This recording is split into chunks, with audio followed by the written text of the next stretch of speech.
Hello friends, நம்ம இந்த வீடியோவில் பார்க்க போகிறது இனி கூகுள் பே, ஃபோன்பேயில் 1000 ரூபாய்க்கு மேலே யூபிஐ வழியாக பணம் அனுப்பினா கட்டணம் அப்படின்ற ஒரு செய்தியை பரவி இருக்குது. இதுக்கு விளக்கம் ஆர்பிஐயும் என்பிசிஐயும் விளக்கத்தை கொடுத்துருக்காங்க. ஸோ நீங்கள் கூகுள் பே, ஃபோன்பே பயன்படுத்திங்கன்னா கண்டிப்பாக இந்த வீடியோ உங்களுக்கு பலதாக இருக்கும். வீடியோ இறுதி வரைக்கும் ஸ்கிப் பண்ணாமல் பாருங்கள். வீடியோ பார்க்கறது மாதிரி நீங்கள் இந்த சேனல் இன்னும் சப்ஸ்கிரைப் பண்ணலாம். கீழே இருக்கிற கலர் சப்ஸ்கிரைப் பண்ணி கிளிக் பண்ணிக்கிங்க. கூடவே பக்கத்தில் இருக்க பெல் ஐகான் கிளிக் பண்ணிக்கிங்க. அப்போ தான் நாங்கள் போடக்கூடிய பயனுள்ள வீடியோக்களை நீங்கள் மிஸ் பண்ணாமல் பார்க்கலாம்.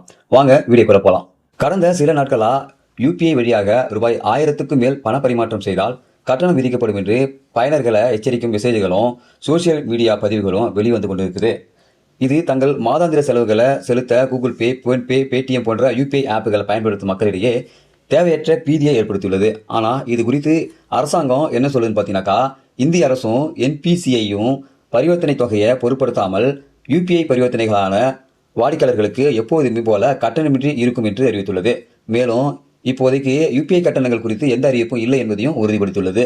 எனவே உங்களுடைய நண்பர்கள் மற்றும் குடும்ப உறுப்பினர்களுக்கு ரூபாய் 100, 1000 அல்லது 10,000 அனுப்பும்போது நீங்கள் எந்த கட்டணம் செலுத்த வேண்டியதில்லை. இந்த வார தொடக்கத்தில் யூபிஐ பரிவர்த்தனைகளுக்கு கட்டணம் வசூலிக்கும் திட்டம் எதுவும் இல்லை என்று கூறி யூபிஐ கட்டணங்கள் குறித்த ஊகங்கள் பற்றிய அனைத்து சந்தேகங்களையும் ரிசர்வ் வங்கி ஒரு அறிக்கையில் தெளிவுபடுத்தியுள்ளது. ஆனால் ஆர்பிஐ ஆனது ரிசர்வ் வங்கியால் ஒழுங்குபடுத்தப்படும் பண பரிவர்த்தனை அமைப்புகள், அதாவது பேமெண்ட் சிஸ்டம் ஆனது செயல்பாட்டு செலவுகளை மீட்டெடுக்கும் அளவிற்கு செலவு குறைந்தவையாகவும் இருக்க வேண்டும் என்று குறிப்பிடப்பட்டுள்ளது. இருப்பினும் எப்போது கட்டணம் வசூலிக்கப்படும் என்பது குறித்து ரிசர்வ் வங்கி எந்த காலக்கெடுவும் கொடுக்கவில்லை.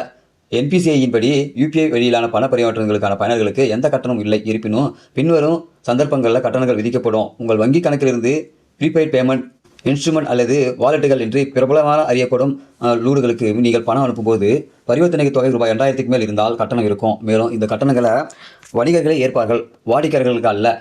ஆமாம், பெரும்பாலான யூபிஐ பேமெண்ட்களுக்கு தினசரி ரூபாய் 1 லட்சம் என்கிற வரம்பு விதிக்கப்பட்டுள்ளது. இருப்பினும் மருத்துவமனைகள் அல்லது பள்ளிகள் போன்ற சில குறிப்பிட்ட பிரிவுகளுக்கு இந்த வரம்பு 5 லட்சம் ரூபாயாக அதிகரிக்கப்பட்டுள்ளது.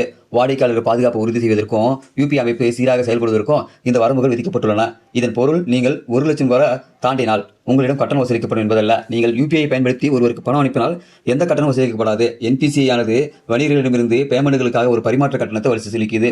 சில வணிகர்கள் தங்கள் சேவைகளை யூபிஐ பரிவர்த்தனை கட்டணத்தை அடங்கும் என்கிற மெசேஜ்களையும் தங்கள் வாடிக்கையாளர்களுக்கு அனுப்புகிறாங்க. இந்த மெசேஜ் அல்லது தகவல் மக்கள் தவறாக புரிந்து கொள்ளப்படுகிறது. யூபிஐக்கு கட்டணம் என்கிற தவறான கருத்து பரவுது. 2026 தவறான தகவல்கள் ஏன் மிக விரைவாக பரவுகிறது என்பதை நாங்கள் சொல்லி உங்களுக்கு தெரிய வேண்டிய அவசியம் இல்லை. இக்காலத்தில் எல்லாருமே நியூஸ் சேனல்கள் போல செயல்படுகிறார்கள். ஆக எந்த தகவல் கிடைத்தாலும் உடனே நாம் பீதி அடைய வேண்டாம். ரிசர்வ் வங்கி, என்பிசிஐ அல்லது அரசாங்கத்திலிருந்து அதிகாரப்பூர்வ அறிவிப்பு வரும் வரை எல்லாமே தவறான போலியான தகவல் என்று தான் நான் நம்ப வேண்டும். ஸோ இந்த ஒரு செய்தியானது தமிழக மக்களுக்கு பயனுள்ள செய்தியாக இருக்கும்னு நினைக்கிறேன். நிறைய நபர்கள் யூபிஐ, கூகுள் பே, ஃபோன்பே எல்லாம் பயன்படுத்துகிறாங்க. 1000 ரூபா மினிமம் 1000 ரூபா மேலே தான் எல்லாருமே டிரான்சாக்ஷன் பண்ணுறாங்க. ஸோ யூபிஐ பேமெண்ட்ன்றது இப்போ எல்லா காலகட்டத்தில் மக்களுக்கும் பயனுள்ளதாக இருக்குது. இந்த நேரத்தில் இந்த மாதிரி தேவையில்லாத ரூல்ஸ் எல்லாம் கொண்டு வந்தானாக்கா மக்களுக்கு பெருத்த சுமையாக இருக்கும். ஆனால் இதுபோல் வரும் செய்திகள் வதந்தி அப்படின்னு சொல்லிட்டு ஆர்பிஐ ஒரு முற்றுப்புள்ளி வச்சிருக்காங்க. ஆனால் வணிகர்களுக்கும் சரி, கல்வி நிறுவனங்களுக்கும் சரி ஒரு லிமிட் இருக்குது. அந்த லிமிட்டை தாண்டும் போது வணிகர்களுக்கு மட்டும்தான் அது போல ஒரு ஃபைன், அது போல் ஒரு மெசேஜை குறிப்பிட்டு நம்ம கொடுத்துருக்கோம்.